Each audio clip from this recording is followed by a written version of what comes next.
Welcome back after the break. अच्छा जी, आपका ज़मीन से जुड़े होना, आपका ये एतमाद होना कि कोई जगह आपका घर है, सेफ़ प्रोटेक्शन है, ये बहुत इंपॉर्टेंट होता है। अभी हम ऑफलाइन बात कर रहे थे कि कहीं ना कहीं, क्योंकि ये अगस्त का महीना है, we are seeing the celebrations picking up now, लोग जश्न आज़ादी की तैयारी कर रहे हैं। लेकिन क्या वाकई, मैं कभी कभार सोचती हूँ कि हमने आज़ादी का हक़ अदा किया? यानी इस आज़ाद फ़िज़ा में जिस तरह हम सांस ले रहे हैं, तो इसको पाने का जो मकसद था, जिसके लिए हमारे पुरखों ने, हमारे आबा व अजदाद ने कुर्बानियाँ दी, एक जद्दोजहद चलाई, उसका मकसद ये था कि आप एक ऐसे माशरे की, एक ऐसी रियासत की तश्कील कर सकें जो इंक्लूसिव हो, जहाँ पे आगे बढ़ने की लगन हो, जहाँ पे आप एक्सेलेंस की बात कर सकें कि आप जिस शोबे में भी हैं। और ऐसा नहीं है कि हमने ऐसा नहीं किया। अगर आप पाकिस्तान की अवाइल दिहाइयों की तरफ देखें तो बड़े अच्छे और ज़बरदस्त इंस्टीट्यूशंस की, महारत की, एक्सेलेंस की, लोगों के जीनियस की बात की जाती है कि उन्होंने ज़बरदस्त इंस्टीट्यूशंस को फॉर्म किया। लेकिन फिर हम कहीं ना कहीं we took so many wrong turns in history कि हम एक पावर स्ट्रगल में चले गए। हमें power for the sake of power चाहिए थी, not for the sake of कि हमारी ह्यूमैनिटी, हमारी नेशन बेहतर हो। और आज तो खैर सिनेरियो बहुत ही बदल चुका है। इसके अंदर एक बहुत बड़ा हाथ अब टेक्नोलॉजी का भी है। पहले शायद आप इंफॉर्मेशन को कंट्रोल करके जहन साजी सादा आसान तरीके से कर सकते थे। हम इस बात पर डिबेट करते थे कि हमारे निसाब में पढ़ाया क्या जा रहा है, क्या हम हिस्ट्री को सही अंदाज में पेश कर रहे हैं, are we taking ownership of the culture, of the heritage that we have. लेकिन नहीं, हमारी तो जो अगर आप पाकिस्तान स्टडीज़, हमारी हिस्ट्री की किताबें देखें, उसकी शुरुआत ही वहाँ से होती थी कि भाई फ़लाने साल से हमारी जद्दोजहद का आगाज़ हुआ और उसके बाद पाकिस्तान की तश्कील पे, और पाकिस्तान की भी तश्कील के बाद भी कई मौज़ूआत को, यानी सुकूत ढाका क्यों हुआ, इसके आपको बहुत ज़्यादा डिटेल्स हमारे निसाब में नहीं मिलती। लेकिन आज का बच्चा बहुत यंग एज से ही इंटरनेट से, सोशल मीडिया से रिलेटेड है। अटेंशन स्पैन्स गिर चुके हैं। पहले तो किताब को पढ़ के और ये सोचा जाता था कि सही पढ़ा रहे हैं या नहीं। अब 5 सेकंड, 3 सेकंड, 8 सेकंड में कोई फ़ैसला करता है कि कंटेंट देखना है या नहीं देखना। कितना ये माइंड को स्टिमुलेट करता है। एक यूथफुल पॉपुलेशन है, 70% आबादी 30 की उम्र से कम है, लेकिन छोटे बच्चों को हम क्या कंटेंट दे रहे हैं, कितनी फ्रीक्वेंसी से दे रहे हैं, उनका स्क्रीन टाइम क्या है, और सबसे बढ़कर ये कि उनकी वजह से उनकी डेवलपमेंट, उनकी पर्सनालिटीज़ में क्या चेंजेस आ रहे हैं। एक दफ़ा फिर इस मौजू को उठाते हैं। हमारे साथ मौजूद हैं doctor Ibrahim Yusuf. You know him as a celebrated paediatrician, but he also understands the child psyche very well. तो आइए इनसे मदद लेते हैं इस मौजू पे। बहुत बहुत शुक्रिया डॉक्टर इब्राहिम हमारे साथ मौजूद होने के लिए। क्या नोटिस करते हैं आप अपने इर्द गिर्द आपके, यानी हम, मुझे याद है कि बचपन में अगर डॉक्टर के पास जाना होता था तो बच्चा क्लिनिक में काफ़ी डरा सहमा बैठा होता था। आज मैं कई हॉस्पिटल्स में जब क्लिनिक देखती हूँ जहाँ पे बच्चे इंतज़ार कर रहे होते हैं, तो ज़्यादा मुश्किल नहीं होता, क्योंकि मुझे लगता है वो किसी सब्सटेंस के शहर में हैं, और वो सब्सटेंस है आपका स्क्रीन। बच्चे को एक मोबाइल देकर बिठाया हुआ है, और जब तक उसके हाथ में मोबाइल है तब तक तो वो चूंचरा नहीं करता। लेकिन जब आपके दफ्तर में पहुंचता है और आप उसका मुआयना शुरू करते हैं और उसके हाथ से फ़ोन लेते हैं, तब क्या होता है? वो माएँ आजकल जो ये जेनजी माएँ हैं और इसके बाद अल्फ़ा है, तो ये जो एक कम्युनिकेशन बना ना, तो they are in big mess. उनको पता ही नहीं है कि हम अपने बच्चे की परवरिश कैसे कर रहे हैं। This is all parenting. ये 20 साल का एक पूरा गैप है। अब आप सोचो ना कि जिस तरह आपने बताया कि एक विजुअलाइजेशंस हैं। एक ज़माना पहले होता था कि मैं 10 साल पहले ले लें तो विजुअलाइजेशन और विजुअलाइजेशन ऑटिज़म मैं शायद महीने में कुछ देखता था, अब दिनों में देखता हूँ, दिनों में घंटों में देख रहा होता हूँ। अच्छा, इस तरह का चेंजेस आए हैं, क्योंकि एक बच्चे की डिलेड स्पीच, डिलेड ऑफ खाने की अट्रैक्शन नहीं है, उसको दुनिया का नहीं पता, उसको ये नहीं पता कि मुझे आगे करना क्या है, फोकस नहीं है, उसको ये नहीं पता कि मुझे पढ़ते वक्त अटेंशन डेफिसिट्स ये सबसे ज़्यादा हो गया। और जिस तरह आपने क्लिनिक की बात की, यही वाली बात कि माएँ क्या करती हैं, हर चीज़ के लिए ये फ़ौरन दिखा दो, फ़ौरन दिखा दो, फ़ौरन दिखा दो, मतलब एक चीज़, एक पूरी एक चेंजेस आ गई हैं। माएँ खुद जो है उनको नहीं पता कि हम किस तरह। टॉडलर है बच्चा, यानी अभी बोलना नहीं सीखता, 3 से 6 महीने या 3 से 9 महीने की उम्र है। जब आप उसको स्क्रीन दिखाते हैं जिसके अंदर बड़ी तेज़ी से there is motion happening, reels चल रही हैं या फिर एनिमेटेड कोई चीज़ है, बच्चे के जहन पे उसका क्या इम्पैक्ट पड़ रहा होता है?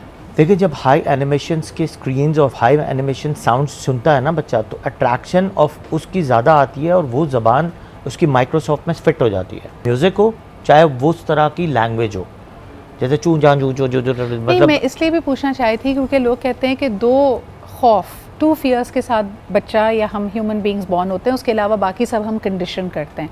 जैसे नंबर 1 हमारा फियर है ऊंची आवाज़ का, लाउड नॉइजेस। तो ये बच्चे जब सुन रहे हैं and you are giving them so much of light and visual और इसके अलावा ऑडिटरी भी स्टिमुलेशन मिल रही है, इससे क्या उसकी जो डेवलपमेंट है वो स्लो होती है, स्टंट होती है, क्या होता है? सबसे ज़्यादा हाइपर एक्टिव बच्चे हो जाते हैं। ओके। उनकी मेंटल लैंग्वेज डिलेड रहता है और साथ में जो लर्निंग डिसेबिलिटीज़ हैं वो माइनस में जाती है। अच्छा। और आपने देखा होगा आजकल के बच्चों के ग्रेड्स कितना लेवल ऑफ स्कूल्स में कंप्लेंट्स हैं सबसे ज़्यादा। स्कूल्स की एजुकेशन में बहुत बड़ा डिफरेंस आ गया है। इसलिए कि एक बात बताऊं कि अगर 2 साल से पहले आपका बच्चा का ब्रेन जो है वो डेवलप्ड होता है और 5 साल में जाके वो मैच्योर होता है। आप 2 साल से बच्चे को, जो छोटे बच्चे को आप जिस तरह ट्रेन करते हैं उसी तरह ट्रेन हो रहा होता है। मैंने एक बहुत ही ख़तरनाक एट द सेम टाइम बड़ी इंटरेस्टिंग स्टडी अभी रिसेंटली देखी। उन्होंने कहा जब आपका ब्रेन इतना स्टिमुलेट होता है तो ब्रेन का जो फूड है वो ग्लूकोज है। तो देखने में ये आया है कि जो बच्चों का स्क्रीन टाइम ज़्यादा है उनकी शुगर क्रेविंग भी बहुत ज़्यादा है। बिल्कुल डॉक्टर साहब, इसका कोई कनेक्शन है? बिल्कुल, बहुत बड़ा कनेक्शन है। क्योंकि वो क्या होता है कि जब बच्चा बहुत ज़्यादा रिलैक्स मूड में होता है, जैसे आप भी रिलैक्स मूड में होती है, तो आपको कोई ना कोई एक क्रेविंग चाहिए होती है और specially you go toward sugar. क्योंकि शुगर एक खुद एक मॉर्फिन है। शुगर को एक वक्त में कहते हैं कि sugar is a poison, but sugar is a morphine, it's an addiction. आप जितना खाएंगे इतना एडिक्ट होती रहेगी, इतनी आपकी बॉडी के अंदर पहले में शुरू में और मांगेगी और शुरू में अक्सर हाई करती है और फिर जाके इसको रिलैक्स करके आपको बिल्कुल डम कर देती है और उसके फिर साइड इफेक्ट्स भी ज़्यादा आते हैं। तो ये सारी चीज़ें इससे रिलेटेड हैं। मैंने भी नोटिस किया है कि बच्चा हाई होगा, हाँ, कि बच्चा स्क्रीन देख रहा है या थोड़ी देर आप देखें कि अगर वो उसने खाना खाया उसके बाद आप नेटफ्लिक्स या यूट्यूब उसको लगा के दे दें, थोड़ी देर बाद आके बच्चा कहता है मामा आई वांट अ स्नैक, और उसका कुछ मीठा खाने को दिल चाह रहा होता है कि मुझे या तो कैंडी दे दें, केक दे दें, कोई चीज़। क्योंकि आपका ब्रेन आपका जब गेम्स आप खेल रहे होते हैं ना, हाँ, तो ब्रेन आपका बिल्कुल स्टिमुलेट हो गया। क्योंकि आपका जब ब्रेन ज़्यादा थकेगा तो आपकी बॉडी भी थकेगी। जब बॉडी थकेगी तो ऑफकोर्स जो ब्रेन है वो ऑक्सीजन और शुगर लेवल से चलता है, फ्रक्टोज से बेसिकली। सही। तो जब फ्रक्टोज आपका ख़त्म होता है उससे यूज़ करके तो ऑटोमेटिकली आपको क्रेविंग होती है। लेकिन जिस तरह आपने खाने की बात की ना, खाने में भी आजकल यही हो गया है कि माएँ क्या करती हैं, स्क्रीन सामने लगाई भी है और बच्चे को खाना खिला रही है, बच्चे को कुछ नहीं पता वो क्या खा रहा है। अच्छा, ये बड़ी इंटरेस्टिंग। फूड भी खत्म हो गया। नहीं, but this is very interesting. हमारे बड़े बूढ़े यानी घर में अगर आप देखें कि दादी या नानी है तो वो अक्सर आपको ये जुमला कहते हुए नजर आएंगे कि बच्चे को तुमने क्योंकि स्क्रीन के सामने बिठा के खाना खिलाया है उसको लग नहीं रहा। इसका क्या मतलब है कि यानी वाकई उसकी जो न्यूट्रिशन अब्जॉर्प्शन होती है, यानी बच्चा अगर खा भी रहा है बहुत न्यूट्रिशियस चीज़ खा रहा है, मुझे बताएं इज देयर अ कनेक्शन कि अगर आपका ब्रेन डिस्ट्रैक्टेड है तो वो आपकी सेहत पे अच्छा असर नहीं करेगी? आपको सच बात बताऊं, जब ये स्क्रीन टाइम ज़्यादा है या स्क्रीन देखते हुए बच्चा खाता है तो मैंने देखा है कि बच्चे का वेट कम होता है और बच्चा उस तरह का न्यूट्रिशन प्रोडक्ट लेता ही नहीं है। क्योंकि माएँ जो हैं वो उसको ज़बरदस्ती खिला रही होती हैं और उसको ये नहीं पता होता मैं खा क्या रहा हूँ। जब आप खाते नहीं हैं तो ऑफकोर्स आपकी बॉडी उस चीज़ को अडॉप्ट नहीं करती है। देखिए, जब आप खाना खाते हैं तो आपको इंटरेस्ट डेवलप होता है, आपके जो पैरेंटल टंग है वो आपकी इंटरेस्ट डेवलप करके टेस्ट डेवलप करती है। आपका हाइपोथैलेमस जो है, आपका ब्रेन है, वो एक्टिवेट होकर आपकी आइज़ को बोलता है कि मुझे ये खाना है, मुझे ये इंटरेस्ट है, मुझे अंदर अब्जॉर्व करना है, मुझे अंदर सॉलो करना है, और आपकी बॉडी पूरा काम कर रही होती है। फिर आपकी बॉडी इसको डाइजेस्ट करके आपकी एनर्जी बना के आपको रिलैक्स करती है। अच्छा, मैं इस पे थोड़ी सी मैं चाहूँगी कि आप और एलैबोरेट करें, क्योंकि कुछ चीज़ें तो हमें जेनेटिक है ना, हमारी सोशल कंडीशनिंग भी है। जैसे आप अगर हमारे यहाँ छोटे बच्चों को देखें, उनको करी, बारबेक्यू या निहारी, अगर आप मिर्चें ज़्यादा ना डालें तो छोटे बच्चों को निहारी बहुत पसंद होती है। बिल्कुल पसंद। मैं जानना चाह रही थी कि ये हमारा नेचर वर्सेस नर्चर वाली जो डिबेट है कि ये सोशल कंडीशनिंग है, जेनेटिकली हमारी कोई जेनेटिक मेमोरी होती है, बच्चे को ये पसंद आता है। ऑन दी अदर हैंड कई दफ़ा बच्चे रेजिस्ट कर रहे होते हैं। अब घरों में जैसे सब्जियां या सालन बनता है तो बच्चा कहता है मुझे नहीं खाना, और उसको दूसरी तरफ अट्रैक्शन आ रही होती है, जैसे नूडल्स है, कोई जंक फूड है, पिज़्ज़ा है। तो ये टेस्ट डेवलप कैसे होता है? टेस्ट डेवलप होता है जब माँ प्रेग्नेंट होती है, जब माँ इस शेड्यूल से गुजरती है।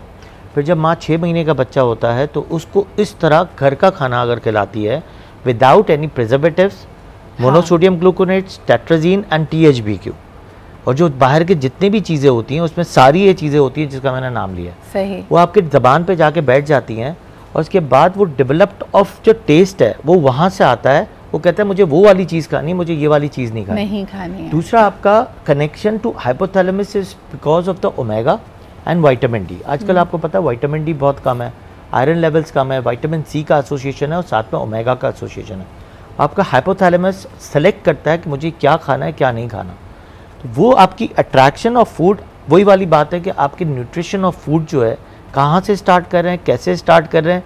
और हम हमेशा कहते हैं कि घर का फूड आप स्टार्ट करो विथ अ गुड टेस्ट, तो आपका हाइपोथैलेमस और साथ में आपको ये ओमेगा वाली चीज़ें देना ज़रूरी होती हैं। जब आप न्यूट्रिशन वे में ओमेगा वाली देते हैं। मुझे डॉक्टर साहब ये बताइएगा कि जो प्रिजर्वेटिव्स, कलरिंग्स, इस तरह की जंक फूड में कलर्स, ये सारी भी एडिक्टिव होती हैं, क्योंकि एक दफ़ा अगर ये ज़बान को इसका जायका लग जाए तो कई दफ़ा हम देखते हैं कि अब जैसे घर में कुछ मीठा बन रहा है, halwa, and on the other hand you have chocolates and cakes. बच्चा अगर चॉकलेट्स एंड केक्स पे ज़्यादा उसका इन्हिसार हो गया तो उसको हलवा पसंद ही नहीं, हालांकि दोनों मीठे हैं। ऑफ कोर्स, लेकिन उसमें MSG है जो आपके टंग के यहाँ जाके एक, समझ लो वो एक सेडेशन है। और उस सेडेशन के साथ वो भी एक एडिक्शन है।